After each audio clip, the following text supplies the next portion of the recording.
Hello and welcome to the Recruit Rockstars podcast, where we focus on the people part of your business. Every Tuesday and Thursday, I interview a world-class expert on talent and recruiting so that you can build a company filled with rock stars. And I love interviewing multi-time CEOs. They've not only done it once, they've done it twice, they've done it more than twice. They've raised money and scaled a team. And I find them to be really the most useful, right? Because they've done it multiple times. They're not just lucky, they're actually good at this stuff.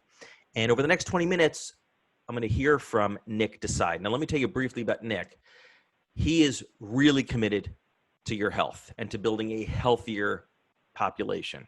So a few years ago, he started a company called Fit Orbit. Now, Fit Orbit was kind of an online workout and weight loss program involving weight loss coaches and all kind of stuff. And he raised a bunch of money, 15 million, I think, and scaled that business successfully. Now he's at it again. In 2015, he started Heal, H-E-A-L, Heal, which is basically providing house call doctors at $99 for an hour, and they come right to your home via your computer, your phone, and we're going to hear more about that. We're also going to hear about how he is scaling the team at Heal. So with all that said, welcome to the show, Nick.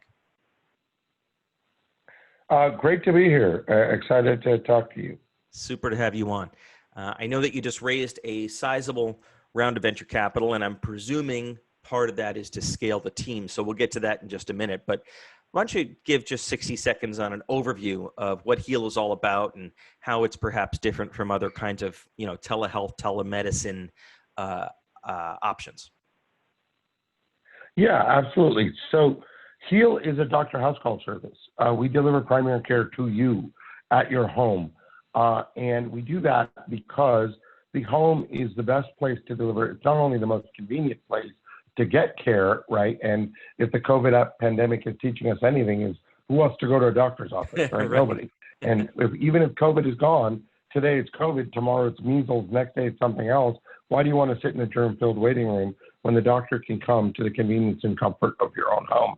For 25% of Americans, they have a hard time getting to the doctor's office. They live too far away. They don't have a car. They have a disability, socioeconomically disadvantaged, whatever the case may be. So we deliver that equality of timely, high-quality access of care. But it turns out that the home is actually the best place to deliver care in the first place, because the home is the only place where a doctor can see what's called your social determinants of health, right? Mm-hmm. Your fall risks, your mildew, allergens, diet, lifestyle, food insecurities, alcohol, tobacco, what's in your pill bottles, which medications of yours are you taking, which medications of yours are you not taking, what are you doing right and wrong, right? These kinds of things that determine those factors determine up to 80% of health outcomes, right? And they're basically ignored in a primary care environment in which you go to the doctor's office and every patient looks the same because they're sitting on the same chair in the doctor's office, right? As opposed to when we go into each person's house, we build a really contextual relationship that is in context of their real life every day and those factors that help us create a more personal, more precise care plan.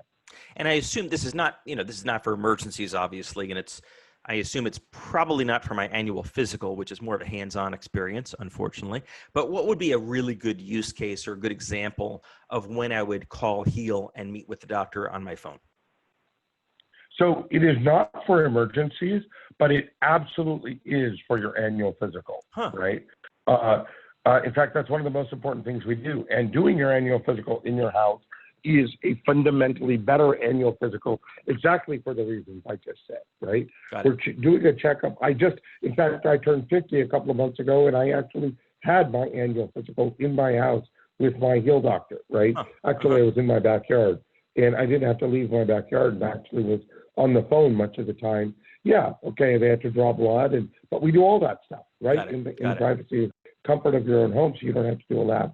And while we're not for true life-threatening medical emergencies, we are for non-emergencies that people think are emergencies, right? How many people, 80% of all trips to the ER are avoidable trips for people who think they have emergencies, or they just don't have any other way to see a doctor because it happens to be a weekend. So by opening opening 365 days a year, we're able to tell those people, you don't need to run to the ER every time you have a fever, every time you have a stomach ache. We can tell you what it is. And sometimes, yes, it's a life-threatening medical emergency, and that's what the ER is for, right? Really, if you're having a heart attack, if you broke your arm, okay, go to the ER, right? For everything else, there's heal. Got it. Totally get it. And you do this for individual consumers, but you also do it for companies. I think you've got over 100 major companies, and this is covered as a benefit from Aetna, Cigna. Yeah, so we have 25 major insurance plans. Aetna, Humana, obviously Humana, Aetna, Blue Shield, Anthem Blue Cross, United Healthcare, WellCare, Alignment Health, Molina, Medicare. I could go on, but you get the idea. And if all that's not enough, Lionel Richie is an investor. So if that's not enough, I don't know what Lionel Richie is an investor, absolutely. Let's talk about the people part of the business, because that's really why we're here, now that people understand the business. I guess the first question is, on the people side, are the physicians employees? Were they contractors? Like, what's the labor model of the company? Like, how many employees do you have? Yes, the physicians are employees. They're full-time employees. This is their practice. This is how they deliver care. And so yes, they are full-time employees. Got it. And so how many employees total, roughly? On the physician side or total? No, total. About 250. Okay, got it. And so a bunch of those are physicians. A bunch of those, I assume, are technology, software people, marketing and sales, etc. Support people, and yes. Understood. So I'm a doctor, and I work at the company. Like, how many appointments might I have a day? I could just see patients all day long, or I pick and choose how many patients I want to see? No, so you per se. So one of the things that we do is, one of the fundamental beliefs that we have is you can't fix medicine for patients without fixing it for doctors first. So we fundamentally reinvent healthcare for doctors by, we've built a platform that automates the entire business process of medicine to lower OpEx by 65%, to liberate doctors from the trappings of in an office where it's seeing 40 patients a day. Our doctors never see more than 10 patients a day, and we'll typically see about 8 patients a day. In a 12-hour day, that means they can spend an hour and a half with each patient, right? And that is how we deliver incredibly high-quality care, because they have the time to care for the patients. And it's what delivers us a high degree of satisfaction from our doctors, who are very happy to practice care in a way that they feel good about the care they practice. Yeah, it really matches their values and their lifestyle. They don't have to spend time commuting to it, their medical office, et cetera. Yeah, I mean, as we always say, we just let doctors be doctors, right? Which is sort of should be the goal of any medical practice. But unfortunately, they've become bureaucrats and paper pushers, not for any fault of their own, but because of the nature of the system, and we rescue them from that system. Yep, they can focus on doing what they love best. So this is a great value proposition for them. Tell us about the structure of the team. So you're based near LA. Is everyone based in LA, or is this distributed across the U.S.? And no, our doctors are obviously in all the markets we provide service, right? Which is 8 states and regions around the country, California, 4 major markets in California, which is San Diego, Orange County, Los Angeles, Silicon Valley, San Francisco, Atlanta, Georgia, Washington, D.C., Northern Virginia, New Jersey, New York, Seattle, and Washington, et cetera. So the doctors and providers are there. Our quote-unquote office team is also distributed, right? We have a lot of people in L.A. We have a lot of people of the office team. There's L.A., New York, and L.A., New York, and Atlanta is where we have a couple people that are in none of those places and just long-term work from home people. Right now, everyone's work from home because of COVID.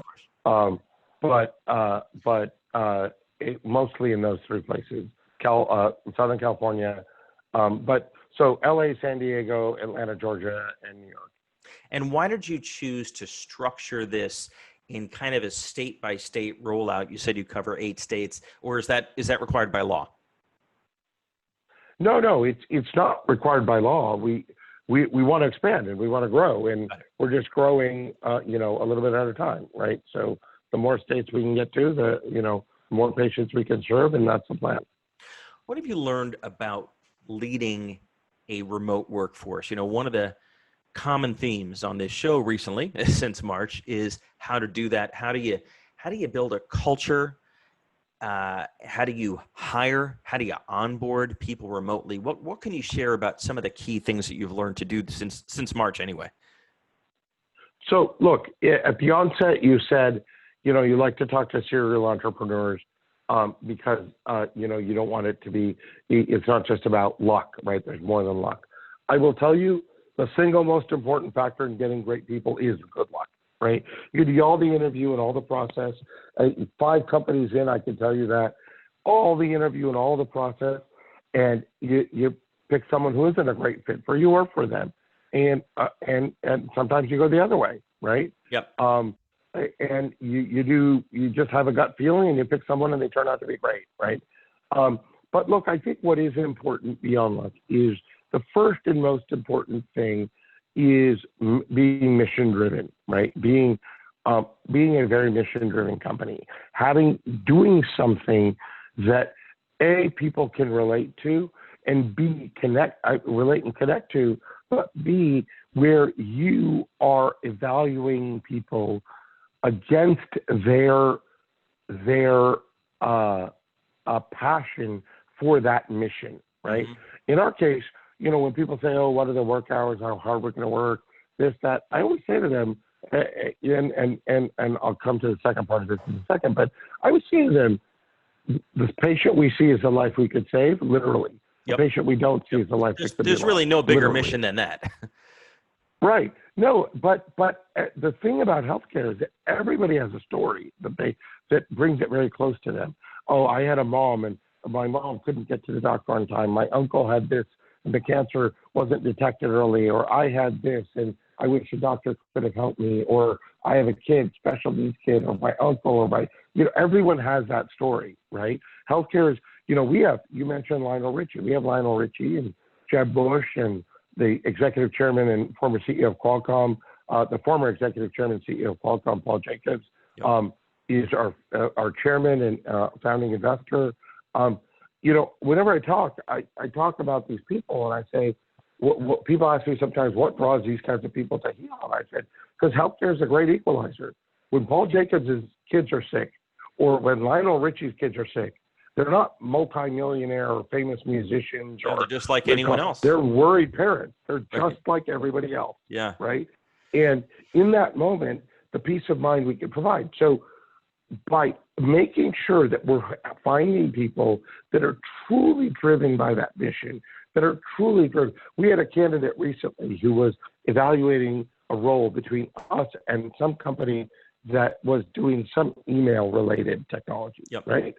And it was a coding job, and it was like, okay, well, you can continue to improve email software, right? And a million of people use email. I use email, and email is important. Or you can come to Heal. But if you're evaluating this based on the exact dollars and cents, and you're going to take the offer that pays $50 more a year or $100 more a year, that may not be the person for us. Yeah, it almost self-selects, doesn't it? Yes, exactly. Because we're not email. We're not about sending. Again, I'm not bashing any company or any product or purpose. I'm just saying that yes, people want to get paid good money, and they should. People want to be treated fairly with respect. People want a diverse environment. All those things are important. But we have a mission that if you don't connect to, and if you can't convince us you're passionate about it, you're not going to make it here. Beyond the mission, what else would I find in common? If I interviewed a bunch of people from Heal, what is the common DNA other than a passion for the mission? I would say the other thing is that you would find in common is a strong work ethic. People who have a desire to prove something about themselves, right? All entrepreneurs, not all, I don't want to generalize. Many entrepreneurs are driven by, they have a chip on their shoulder, right? Mm-hmm. They were the kid who was picked on. They were the kid who was this. I was, right? Yep. They want to prove something. And in that context, whether it's that or whether it's whatever their reason, these are people who have something to prove. They're driven, they're self-motivated to do something important in their life, right? There's a job, there's a career, and then there is a bit, a statement about who you are as a person. And we want to find people who have that quality. Got it. Or are Understood. looking at that stage of their life, that they're looking for that kind of thing, that where this is how I define who I am, right? Yep. And I say this about myself all the time, right? I have 3 beautiful young kids at home, and it's hard for me to leave them 70 hours a week to go do this. But I do, because this mission is worth it. And they can relate to that it's worth it, right? Yep. My 6-year-old understands, my 5-year-old understands what heal is, right? So I think that's what we're looking for. Let's talk about the flip side of that. So you've hired a lot of people in a short period of time, 250 people, I assume, along the way, unless you're magical. So if you're like everyone else, you've made hiring mistakes along the way. How long do you give it before you realize that you've made a mistake? And what is the most common thing that you realize you missed that if you had known it before would have helped you avoid that hiring mistake? So before I get to the mistakes, and there are many, right? I could spend an entire podcast just talking about hiring mistakes. Yep. But before I get to the mistakes, I want to address something else, which is, you mentioned culture. Getting the right person in the door is only one part of it. And I would be remiss if I didn't give credit to the way we onboard and build culture, right? And 100% of that credit goes to my wife, who is our chief medical, she's my wife, but at the company, she's chief medical officer and co-founder, but also the head of HR, right? She's taken on that burden and done it incredibly well. And in fact, you should talk to her, right? You should do a podcast with her, I think. Great, I'd love to.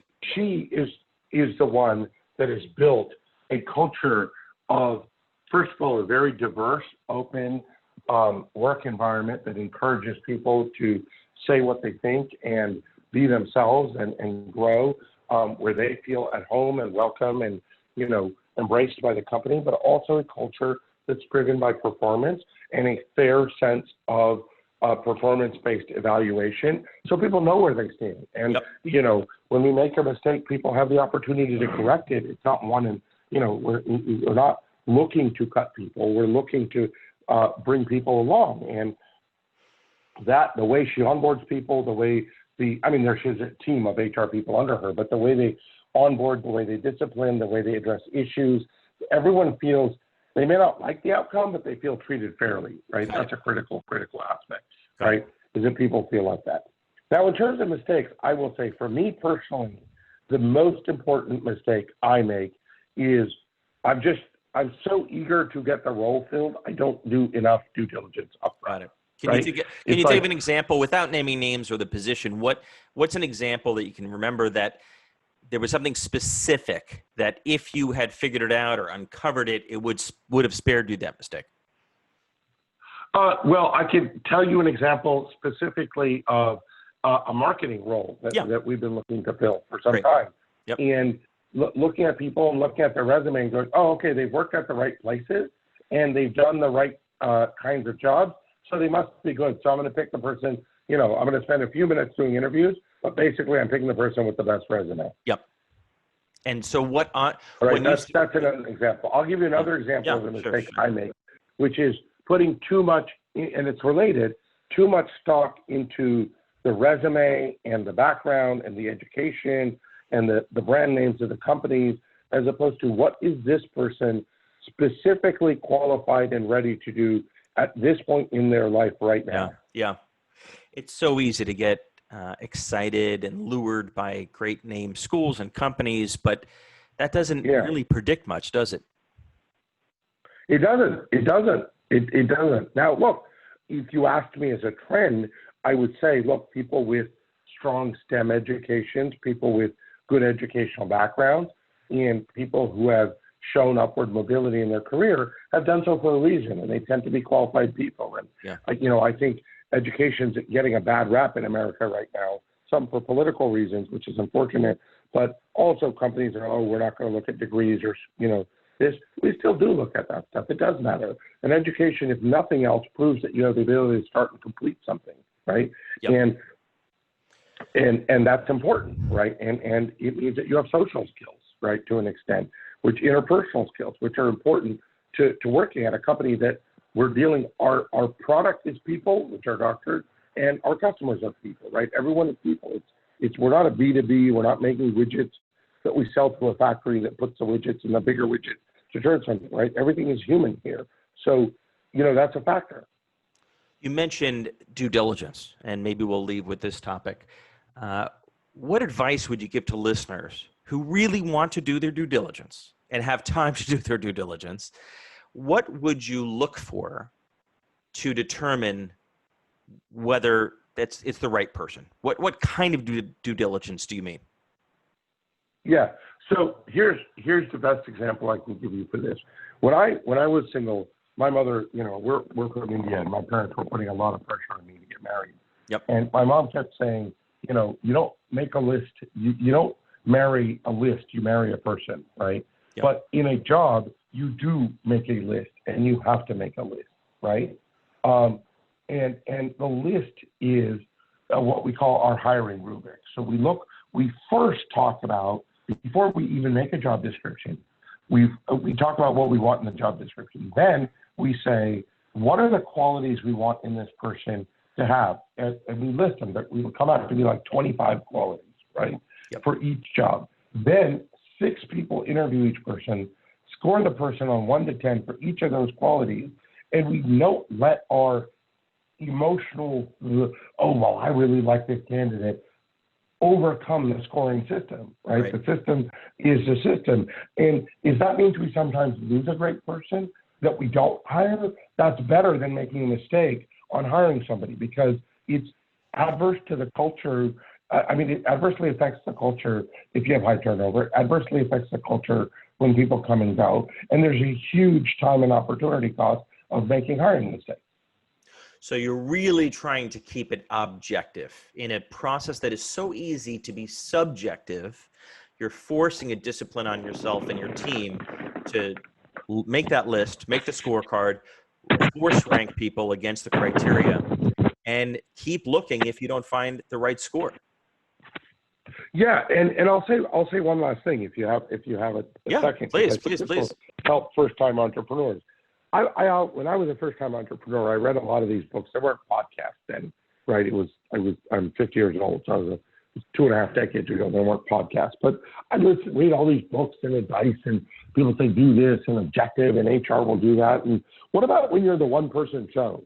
You're the girl or guy who just started your company, right? And it's just you, and you want to hire that first person, right? How do you make a rubric and a shmoobrick and all this stuff? And who are these 6 people, and who is HR, and how the hell do I know any of this stuff? I'll give people a point of advice. Here's what you do. First of all, do the research. Research is now free. It was easier than when I started my first companies, right?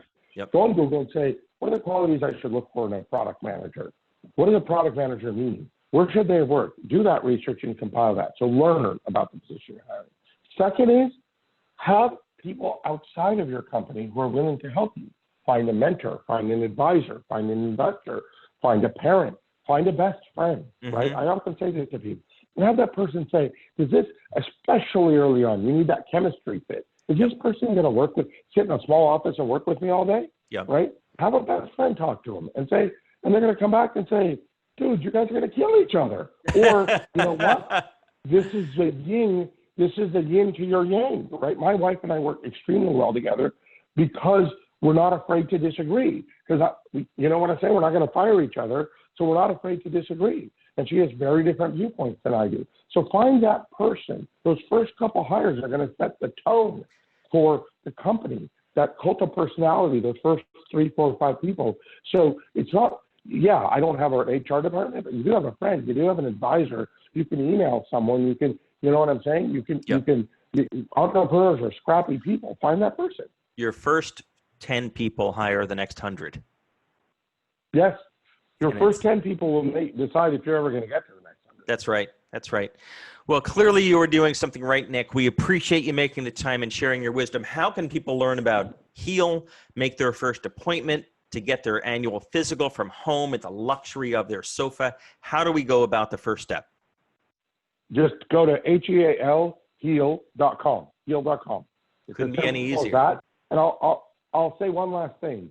Of our first 6 people from 5.5 years ago, all 6 are still at the company. Wow. That tells you something. Yeah. So that is what you want to look for in those first people. The people you want in your clubhouse that you want to build, change the world with. It's almost a marriage. In your case, it literally is a marriage, but for any early literally employee. And figuratively. Yeah, there you go. Yeah. Well, Nick, thank you so much again for making the time and sharing Heal with us. Thank you. It was so fun.